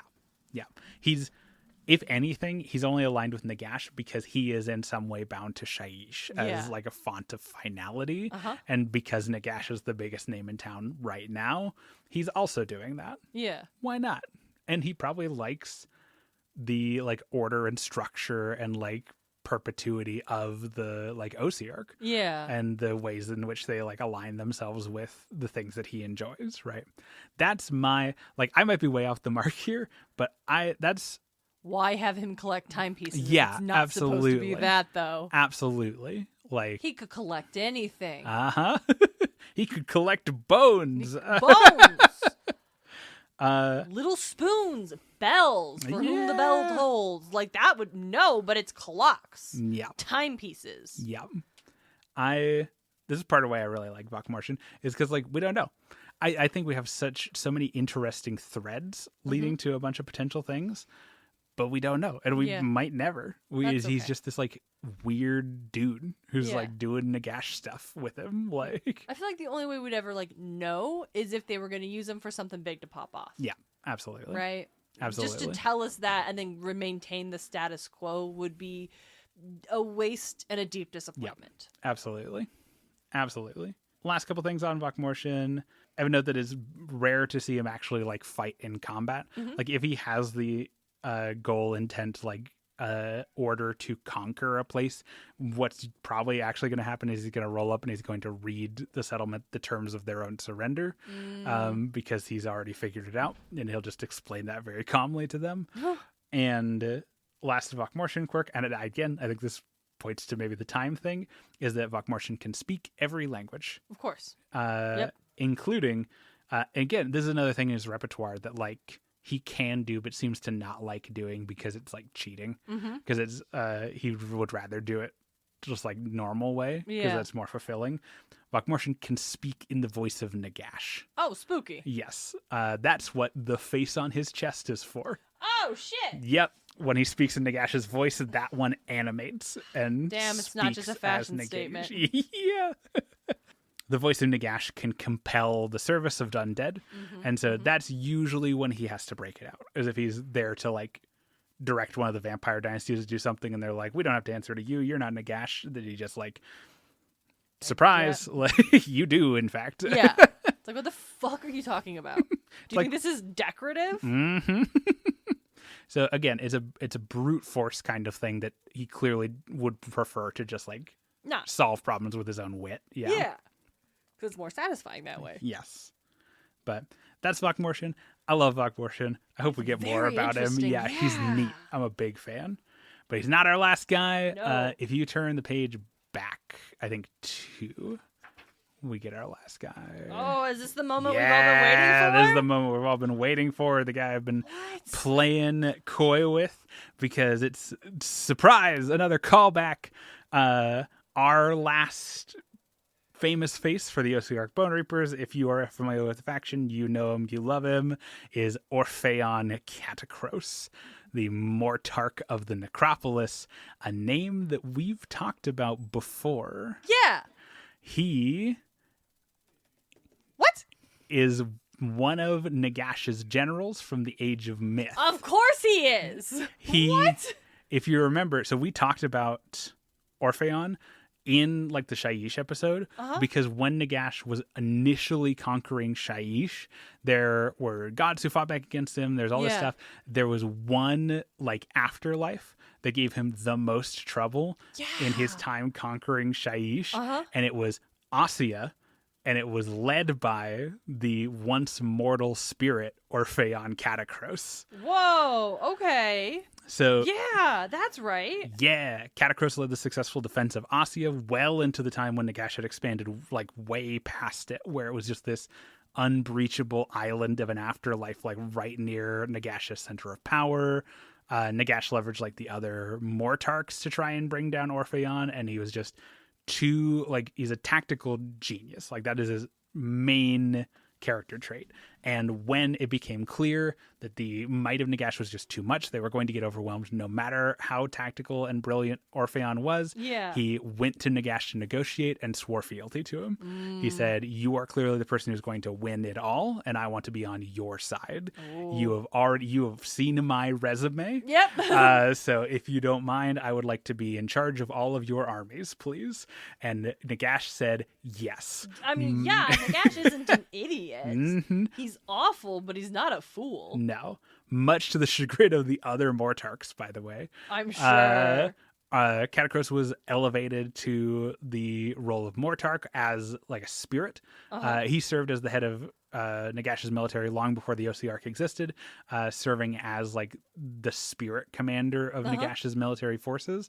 And then the other time we've talked about Catacros is in the aftermath of the Battle of the Burning Skies, when Sigmar did his like little rampage through Shyish to get back at Nagash for betraying him at Burning Skies. Is he the one that Sigmar just like put in a Yeah. box? Wait, how did he get him back? Sigmar I've been saying this as a joke for so many episodes now, that Sigmar like took him and put him in a bottle and threw him in the ocean. Yeah. That ocean is Lake Lethis, and there's a storm vault under there.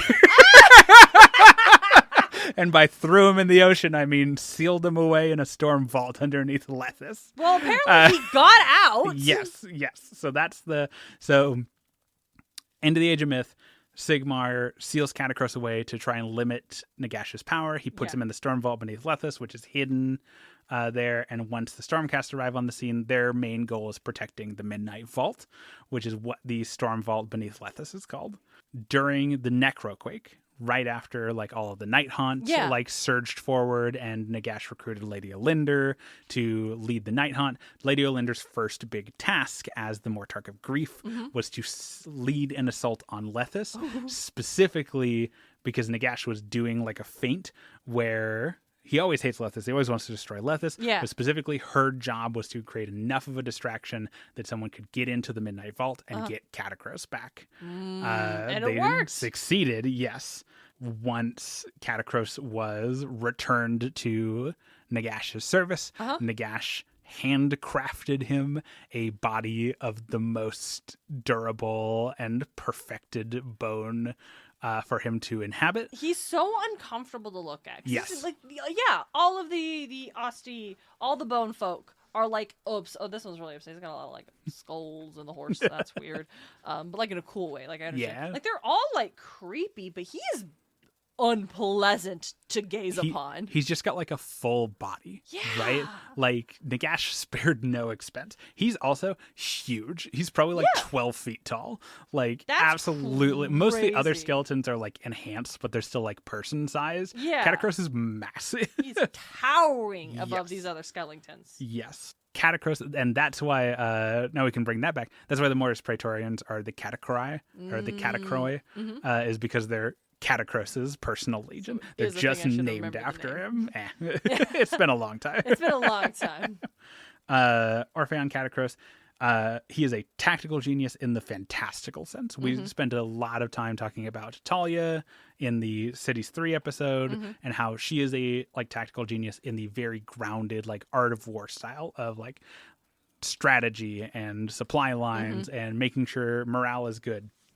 Catacross is the like we held off 10,000 people with a group of 100 because I am so smart and I know how to allocate my resources that I have on hand right now so well in like a supernatural way that I could kind of just do anything. Damn. Like not, like I said, not through, he's not a wizard. He's one of the only Ossiarch characters who isn't a wizard. Yeah. Because he just never got into it. He's just not. He's just a genius, which is wild because usually those things go hand in hand. Yeah, especially in this game. Yeah, magic is a smarts thing in Warhammer.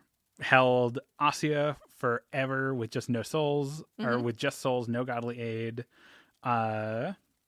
He's one of our OBR who is also a single soul, right? Yeah, He's just he's just the Catacross all guy. the way through. They put him in a cool new body, only the best materials, and only the best weapons. He was gifted the spear Indicat, which is a weapon from the old world, I believe. It's got a Khemri name, so I'm assuming so. Yeah. It is a spear ensorcelled by Nagash. Ensorcelled? Yeah. It's like the sound of the word ensorcelled. Yeah. Using the same methods that he learned from the Skaven who like laid him low in the old world. So at some point in the like nebulous cloud of Nagash history in the old world, right? He retreated into the mountains after the original stuff happened, and that's where he was like assassinated by Skaven basically, and like wandered around as a loose soul for a long time before he remanifested, tried to conquer the emerging empire, got his face bashed in by Sigmar. That original time, the like Skaven who went after him and assassinated him used like specialized like ensorcelled blades enchanted by the great horned rat to be able to bring down a creature that was like approaching godhood. It is the same technique. Orpheon Catacross wields a spear designed to kill gods. Hey, what a thing! It has no other supernatural properties. It just kills gods. That's the thing you give to someone you think is going to run into a god at some point. Yes, it and is. You have opinions about. That's a Maybe very a god that once bashed you in the face with a hammer? and then locked up the guy you gave the spear and to in then a lake. Yeah. You had to put him in a bottle and threw him in the ocean? Yeah. Yep. His shield is also cool. It's the Shield of Mortis, which is enchanted to protect the wielder from harm, which is what all shields do, but he doesn't have to block with it. The shield takes the hit no matter where he's hit. Wait, what? If you hit Catacross like in the chest, it will boom his shield. Okay. Yeah. So it's not okay. I was like, oh, it made some force field. Nope, not doing that. Nope, it's just the fantasy version of that, Love where it. it's functionally a force field, but it still impacts his actual like shield arm. Crazy. Okay. Yeah. He also, it's crazy. I don't know if he still has this mechanic, but in previous editions, the more hurt he got, the more dangerous he would get, and it's because he put his spear down, and he just started fighting you with his shield. Oh God. Yeah. Which is wild. I don't really know why that's how that works, but it's a wild thing to picture. Yeah. Yeah. I do know the reason he was like fighting more wildly with his shield is because in the older editions, as he took damage, his retinue would die. Yeah, he's got like a whole crew. Oh yeah, his model is crazy. His model is just like a little diorama of all the like he's got his spy master there feeding him the latest like tactical information. Yeah, she's got the birds. He's got his like bodyguard. That's the guy with he's got the big jaw on his back. You can see what's going on. He's got like all of his like advisors and stuff that he needs to make his like best possible tactical decisions. It's just a constant, like I said, his model is gorgeous because it's a constant reminder that Catacross's actual job is not to ever swing his weapons. Yeah. Right? His job is to run shit. The forces. Yeah, absolutely. And that's always reflected in his rules. You always get some kind of benefit just for having Catacross on the field, right? And then if you hurt him, then he starts hitting you with his shield. How many points is he? A lot. There was a point in a previous edition of the game where he was like 540 points, like a fourth of your army. Yeah. Yeah, I mean, yeah. He's not a god, but he's pretty close. Damn close. Yeah. Like for context, the current He could kill one. Yeah, in the current version of the rules, Alariel is 600 points. So yeah. And she just fully comes back from the dead after she dies, because of course she does. Of course she does. She's Alariel. Catacross has a list of accomplishments mile long. I'm not going to go over all of them. Just know that like any big military victory the Ossiarch have had since the Necroquake, Catacross has had a personal hand in. Even if he is not directly there leading the forces, he is sending missives to that line.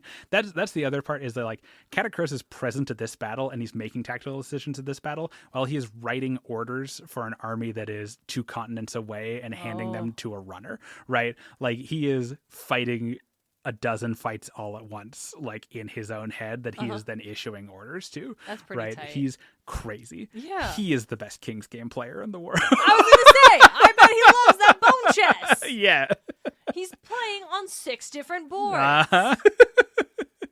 Catacross's biggest accomplishment, the one we're going to talk about to really hammer home that like, yep, this guy is the real deal, is that of all of the factions in Age of Sigmar, Ossiarch Bonereapers are the only ones who have successfully established a permanent fortress in the all points. What? Yeah. Ossiarch control the end gate. Like that's crazy. Right? They have fully reclaimed it from Archaon, and not only that, they have gone through it and built a fortress on the all point side of the end. Oh my god, I bet it makes Archaon so he's mad. So mad. Oh my god. He's so mad all the time. But it's held. Like it is a permanent fortress settlement, and Catacross isn't even there. He's like not even there. He directed the like taking of it and the construction of it, and it just runs itself. Like he's off doing other stuff. Yeah. Like I said, no other faction in the whole setting has managed to, like, factions can usually barely stand like going into the all points to do stuff, right? Like it was a whole thing when Stormcast and Daughters of Cain like went in to bust up those like mines and whatnot, get the material that secretly Wrathy needed for Ascension. Yeah. Meanwhile, the Ossiarch have fucking lawn ornaments set up, right? Like little skeletal lawn ornaments, obviously, like flamingo. Like the flamingo, skeleton flamingo, him bones. Gnome Legion. Gnome Legion, yes, thank you. Yes, Gnome Legion. Archaon like attacks it like every week because he's so mad that anyone else has a presence in the all points, and they hold it just fine every time. Like that is, and that's not even like, that is probably the most impressive thing from like a meta level, but Catacross doesn't care. He basically did it to say he could do it. Just to, because they don't like that was a Tuesday do stuff in the all points. Yeah, like what's the point of it? Just to piss secure Shaiish and to prove he's a better tactician than Archaon. I was gonna say just to piss off Archaon. Yeah, pretty much. Piss off Archaon and also prove it to Catacross, because he needs to be the best. He wants to be the best, and currently he probably is the best. He's probably the best general. And sometimes you do it just to reassure yourself that you can. Yeah, absolutely. People like to. It's a common like fandom question of like, what Age of Sigmar characters do we think would be good at the game Age of Sigmar? Catacross. Yeah, Catacross is number one. He gets best general every time. Yep. He's got so many of the little prizes. Yeah. I don't know if he would be like good sports. No. He never gets good sports. No. But he gets best general every time. He gets best general. He wins all of the matches. My personal list is, I think, Catacross, Archaon, Sigmar. Talia's strength is in like I was gonna ask you where Talia ranks on that, because Talia's strength is like, I would want Talia to run like the government. But I don't know if she'd be good at like a tactical board game because that's not what she's doing. That's right? not what she's not like a tactician. Yeah. She's a leader. Yeah, she would be great at like Crusader Kings. Yeah. Or like any of those games that's about kind of micromanaging the like, ooh, if we're getting a grain shipment of this much, we can afford to distribute it in this way. It has like Settlers of Catan. Like, yeah, absolutely. Absolutely. Yeah. I think like Talia's not a bad general by any means. She certainly has like the battlefield acumen that she needs to like do her job well. I just don't know if she's That's making... not actually the core nature of her job. I was going to say, Yeah. I don't know if she's making like a top 5 list, right? I think that's reasonable, yeah. Yeah. Like Catacross, Archaon, whatever the KO guy's name is, the head of the biggest Caradron company. Yeah, that guy. Yeah, he's got a real mind for tactics. If we're including God's Sigmar, he would be up there for sure. I don't know if he'd be... I think Teclis has a tendency to get too in his own head. Who do you think is getting best sports? Talia. Yeah? Yeah. Talia. Talia would be chill about it. Yeah, everyone's just having a good time playing against her. Yeah. She always compliments you when you do good stuff. Yeah. Or like an ogre. Yeah. I'm just picturing it. We have like one canon named Ogre in Age of Sigmar, and he doesn't have a model. Why? That's part of why I've been waiting to talk about ogres, is because I want more to talk about. I'm just holding out hope that we'll get. We have That's previews. crazy. Like we're getting something at some point, but yeah. Insane. Yeah, someone who's just like chill. Or like I feel like playing against like the Changeling in Age of Sigmar, he'd be like chill. Yeah. Like this is oh, you know what? Fuck Martian. I was also thinking, you think Black Martian? Yeah. I don't think he'd be good at Age of Sigmar in the same way that he's not like really good at King's Game, but I think he'd be fun to play against because he's just like, here's my crazy strategy. Yeah. And And I bet he also like knows all the details of the rules, but not in like a condescending way. Yes, absolutely. Though unless he needs to bust it out because it's you fucked up enough. I was gonna say he gets to win. I could absolutely though see him being one of those people who's like, actually, if we go back to the Webster's 1873 dictionary, the meaning of this word means that I can do this. Yeah, as it exists in this rule, it's like no, yeah, I think you're bad. Catacross hates playing bone chess with Vokmortian, or does he like find delight in it? Like, obviously, he's going to beat him every time. But does, like, the weird shenanigan, does he, like... do you think he would find that, like... oh, it's, like, mixing it up? Because, like, obviously he's going to win, but sometimes it's nice to have, like, a little bit of a difference. Or does he find it annoying and disrespectful? I think... I don't have enough, I think, of a grasp on Catacross's personality to say definitively. But I would like to think that he likes it. So much of the Ossiarch thing, right, is that even though these are purpose-built... like weapons and like tools of Nagash's intent, they are still like full people in their own right.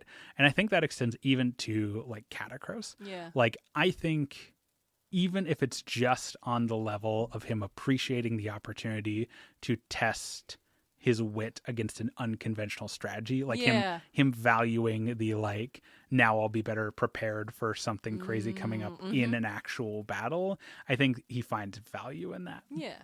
I would like to think. I can't say definitively. Here's a totally different question.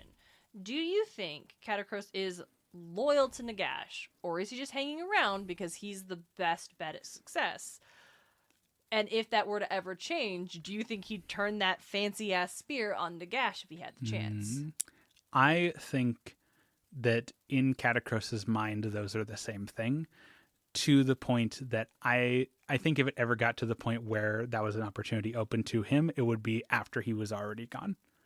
Like, I don't think there's any situation where the tides turn on Nagash so much that Catacross hasn't already, like, taken the fall, if that makes sense. Oh, okay. Yeah, he wouldn't let it get that far if he had anything to say about it. Yeah. So you gotta, okay. I just, like, he was so willing to, like, once he realized there was no winning in his own afterlife, rather than... standing with that as it fell, like going down with the ship. Right.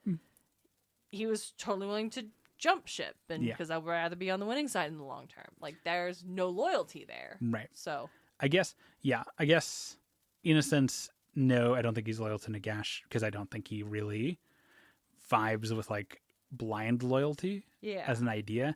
I do think though that he it would be such a shift in perspective to try and convince him that Nagash isn't going to win. Yeah. That I don't think that's a thing that could really happen until like he himself is out of the picture. Yeah. Because as long as he can still fight, I think he probably sees himself as one of Nagash's big thumbs up in potentially winning all this. Yeah.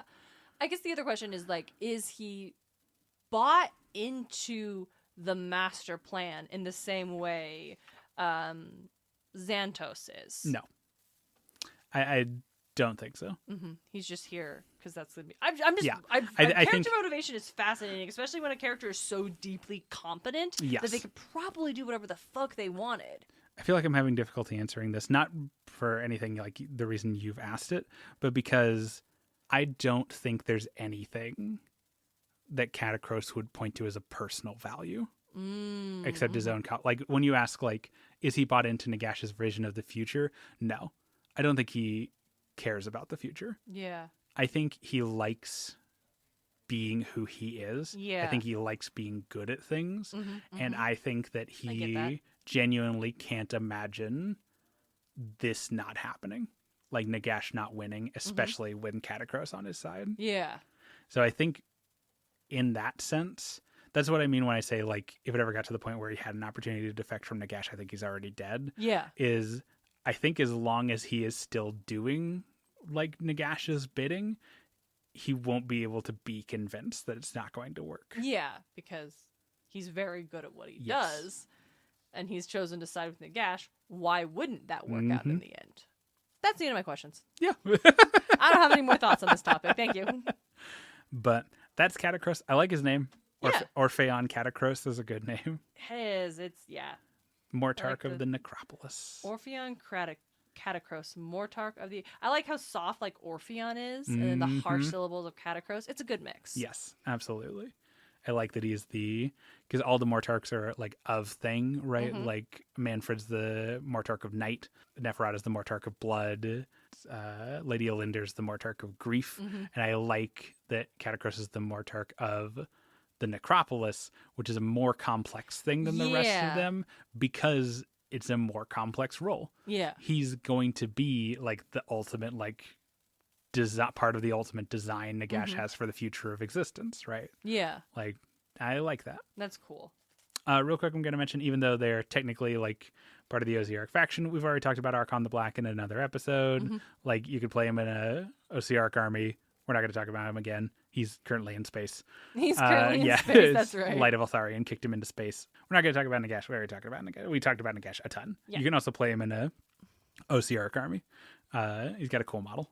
He does have a very cool model. Yeah, it's really neat. I like all the books he's got. Yeah, there's the 9 books of Nagash. Yeah, that's right. If you've watched season 1 of Critical Role, you've seen Nagash's model.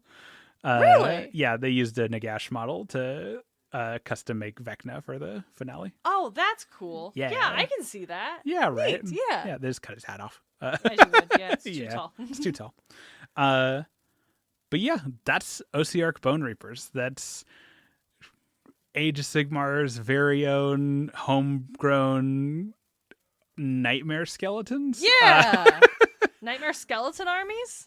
When people talk about like Age of Sigmar and like what makes Age of Sigmar different from other fantasy settings and like why get into Age of Sigmar as opposed to like a different fantasy setting, Ossiarch are one of the things I like to point to, because the thing I really value in Age of Sigmar is that I feel like as a setting, especially a setting with so much like backing behind it, it is willing to take these crazy swings that you do not often see in other fantasy settings. Yeah. Like, I love Tolkien. I love Tolkien as much as any person who got bullied in high school. Yep. And I love all of that classic, like, Tolkien or like Elder Scrolls. I know Elder Scrolls has some crazy stuff in it, but foundationally, yeah, you can see where the spark of inspiration is coming from, as we would Absolutely. say on the Aragon podcast. Yeah, or even like Warhammer Fantasy. Like I dig like a more grounded, like classical fantasy setting, but I love Age of Sigmar,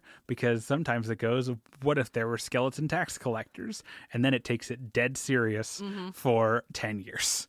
Like, it is so rad. And I think it's because like the nature of the mortal realms allows it to be beyond a typical, more grounded fantasy setting. Yes. Because if you go through a portal and you're in a place that is the embodiment of light or fucking fire or beasts, then why would you stop at anything at all? Right. Why would there ever be a line in how realistic or reasonable your idea would be? You just keep doubling down. You just keep committing to the bit. Yes.